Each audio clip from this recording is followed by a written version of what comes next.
makaigsunan sa pikas bahin, karong adlaw gikatakda to inday ken nga dunay ikaduha nga impeachment complaint ipasaka kay galaan batok ni BBM.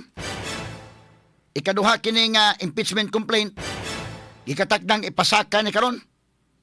So kung mapasaka ni duha na. Ang problema ni ron technical ra ba ni kayo?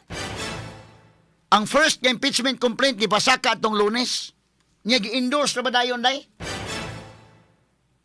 Sa usa mga higala ka tala nagpasakag kaso ani. Di pa tama to sa ikaduha. Kay pasakaan sa ikaduha karon. Ang first impeachment complaint nagipasaka batok ni Presidente Ferdinand Marcos Jr. Gifile na sa House of Representatives tungod sa iyang alleged involvement sa corruption mahigala labi na kini mga unprogrammed appropriations. Ang nagpasakag kaso kining ginganlag Attorney Andre De Jesus. Straight to the point. Ato ning klarohon na mo na kung giingon unsa man ang impeachment case gyud ni or impeachment. Impeachment case gyud ni or atikra.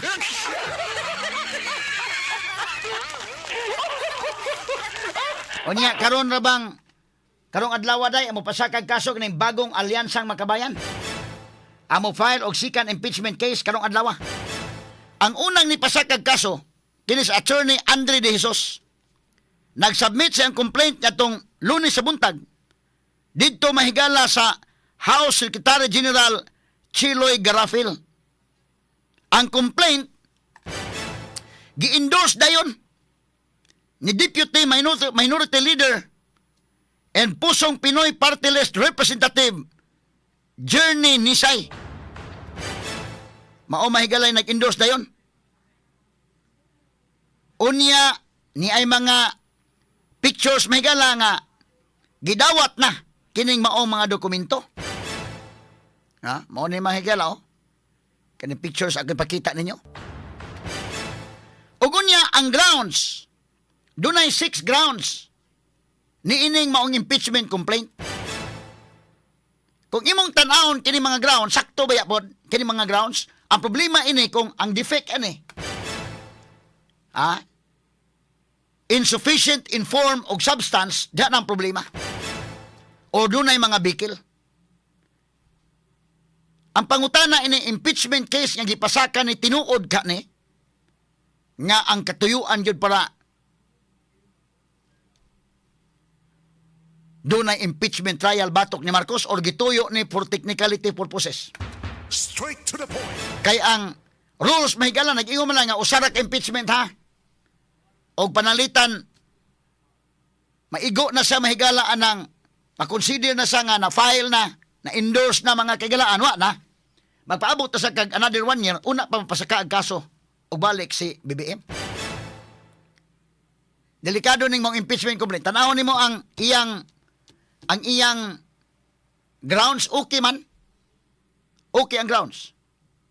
Pero kung atik ra ni kini mong impeachment complaint dead on arrival ni. Pag-abot mahigala sa House of Representatives, wa na. O sa pasyente pa, dead on arrival. Ato lang nang yagi kato katawa, ha? Murag dua-dua, kining impeachment kadugayan, makagalaag tanaw ni mo, usahay, kayong gawa naman eh. Dua-duaan ang teknikalidad, ha? Nya, karon ha, tanawa, ang unom ka mga grounds sa pag-impeach mahigala ni BBM, mao kini mo sunod.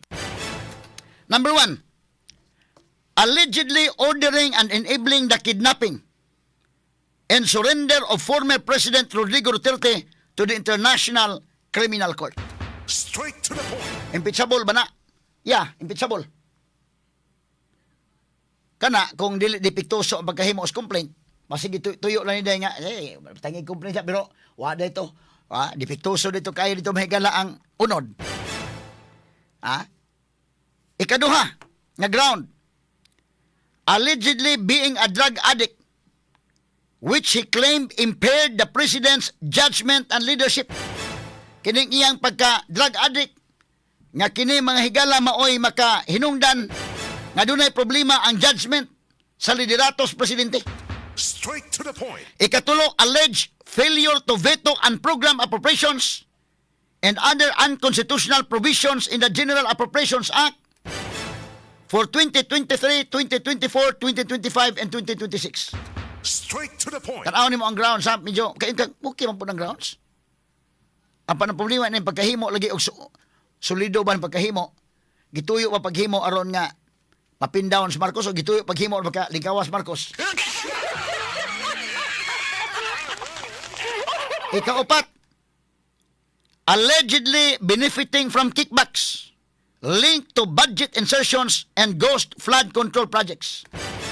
Kining aligasyon mahigala nga naka-kwarta siya sa korupsyon, labot mahigala sa budget insertions o inuman kining ghost flood control project. Straight to the point. Ikalima, allegedly creating the Independent Commission for Infrastructure to shield corrupt allies. Straight to the point. May mga punto na mga grounds, ha? Ang problema ini ang pag-substantiate, ang substantiation, may gala, may problema. Ikaunom, allegedly violating the Constitution and betraying public trust by surrendering Duterte to the ICC. Morning yung mga grounds ni ining attorney Andre De Jesus. So, ang pangutana ana, ang katong mga anti-Marcos malipay na mo nga, ayay dato na gyud na nag-impeachment case hindi pasaka. Makalipay na ka or makaingon ka ay sa kuan sa gamay ha kay basi mo giduduaan na ta ning kalakiha ay. Kay ngano man, kini di ang abogado nga nag-file og kaso. Batok mga higala ni BBM, impeachment case batok ni BBM. Maupo ning abogaduha ang nag-file og kaso batok ni Attorney Glenn Chong, nga kini ni ang mga gibuhian ni Glenn Chong nga pamahayag against mahigala ni Lisa Araneta Marcos. Nga daw kining mga abogado mi file og kaso mahigalang Glenn Chong, daw gi-hire siya ni Lisa Araneta Marcos. Pag-file og kaso batok ni Glenn Chong. So makaingon ka mahigalang, di ba ka ni abogadong Lisa Marcos, maoy ni file mahigalang Glenn Chong. Moro po ni file karon ni BBM. Unsa man ni, mao gini iyang krusada ka ni day niya day? Krusada gini niya ning kuana nga kuan? Or wa ta mataw gahapon, abogado ni Lisa. Mao po gisugo pag file mahigala kuno hay kaso, batok siyang bana.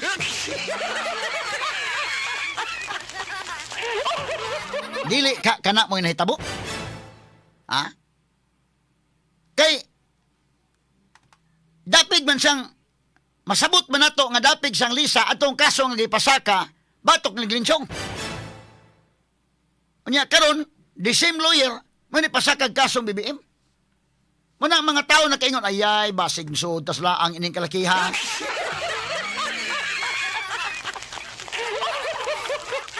Ang mga grounds kung imong tan-awon pintok kini mao mga grounds. Ang problema ndako kung why unod kini ang pagkahimo sa complaint. Nya endorse dayon, pagkahuman maingon na dayon, wa na. Na may usang napasakang impeachment complaint, di na pwede katong nagplanong mo pasakag kasong impeachment kato tinuod na gyud. Tong giayon na gyud paghimo, di na pwede tong dawaton. Maingon na nga wa na di na pwede madawat kay ang atong rules ani usara man gyud ka impeachment ang mapasaka. Da paabot na pud mo next year.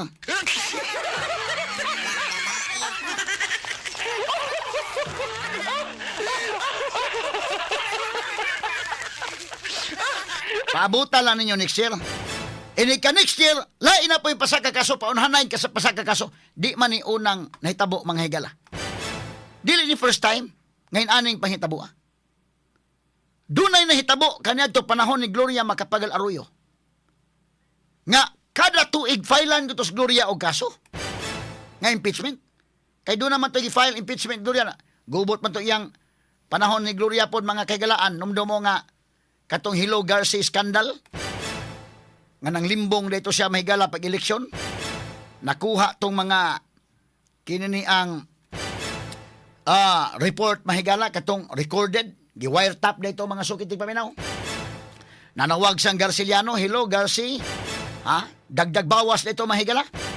So nagubot to na kwantong iyang administrasyon na tandog to. Muna nga daghan sang corruption to panahon ni Gloria, ang ZTE, NBN, ZTE scandal o uban pa, particular ka-corrupt gyud kayo.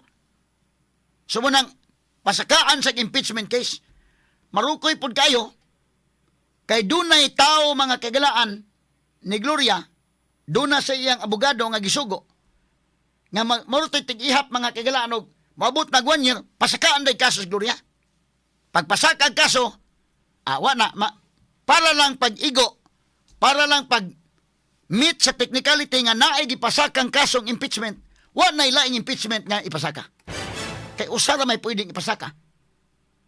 So katong seryoso na ginunta nga impeachment, di na pwede. Kay doon na may impeachment kunuhay nga kaso ang gipasaka. Unya kadtong maong gipasaka, kanunay gyud to mamatay diha mga higalas committee levy lang. Straight to the point. Tuyoon pagpasakag kaso nga kunuhay na igo ang technicalities balaod nga nanay gipasakag kaso, counted na.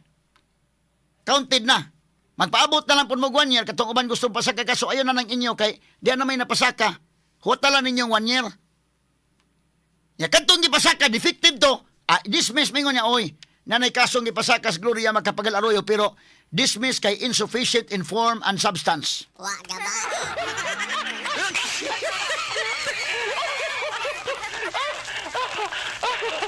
So na, dismiss. Pagka-dismiss, pagpaabot na po ka og 1 year.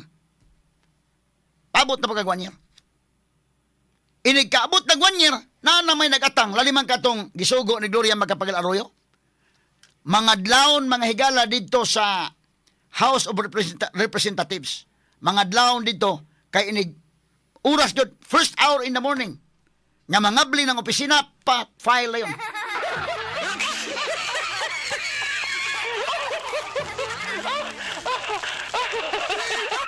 File na yun. Pagpa-file na, wala. Igo na technicality. Duha mo kabuo karon ang imo, dahil ikaw kay pasaka ka kaso, gisugo kang Gloria, ang kanang imong kaso, komedya na. Para lang na nga, maigo sa technicality. Ang kaso ni Nimuel unta, ang maoy tinuod, di man dawaton. Kaya nauna namang imo, mayon, kanang imo names, tinuod na ng imong kaso against Gloria, pero dili na nakita naman kang kina ko na. Wata lang next year ang imo.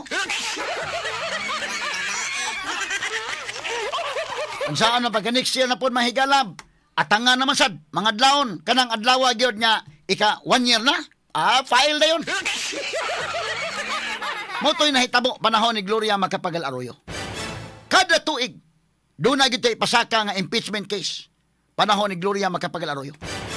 Motong hitabo mga sukit di pabinaw. Kining maong formula mo nagisundog ning BBM.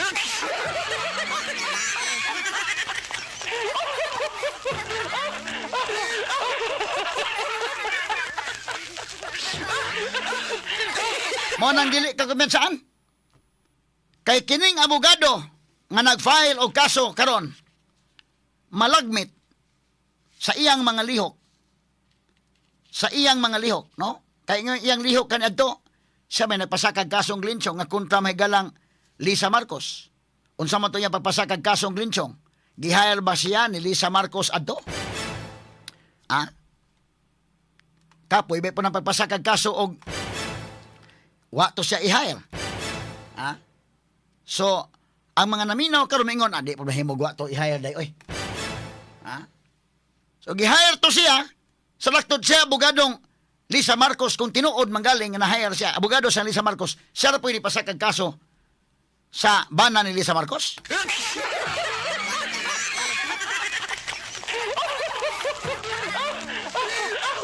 Kay siya ra may ni pasakag kaso, unsa may mahitabo? Tinuod tong kasuha or gituyo lang tong pasakag kaso kay dunay depekto katumoong kaso. Kanagong pag-prepare sa kaso mahigala bida. Naay mga kakulian diha, parehago na mga pulis oroy. Kana mga pulis diyang uban, pwila sa mga tarong ha. Ini kadakpan sa usa ka kini ni ang drug lords, usa ka drug lord or usa ka pusher or kining high value target nga drug personality, ini kadakpan ila na mga higalang nga hulidap ng uban ba, hulidap pangayuan paihi og kwarta. Ha? Mao bitaw ng uban dili nila dadon na sa police station day. Mudiman sila kwarta o makahatag og kwarta buhian. Mao nang di kin masulbad ng problema sa drugs. Na karon og nahibaw-an do na laing unit nakahibaw nga naman nadakpan man si kwan kining drug personality.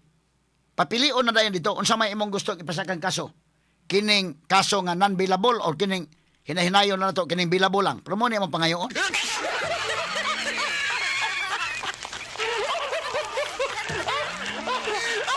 Unsa man ning kasuha, amo ning hugtan or amo lang luwag-luagan nga makalusot ra kay ning abot niya eskorte. Unsa man pagpili, pero mo ni imong pangayoon. Ay ini gingon makahatag mga higala, awa gyud ay. Paghimo pa lang daan sa affidavit, wa na. Nakalusot na daan. Wala tinud-a, dili hugot. Ha? Paghimo pa daan sa complaint, gihatagan na daan mahigala og lusot. Ha? Asa dapit mo agi nga makalusot. Dili ka kini mo'y nahitabo mahigala nga kunuhay dunay gipasakang impeachment complaint. Pero kini mong impeachment complaint, wa ni. Kutob ra ni di ni ka first base gani. Managiingon pag abot dito dead on arrival.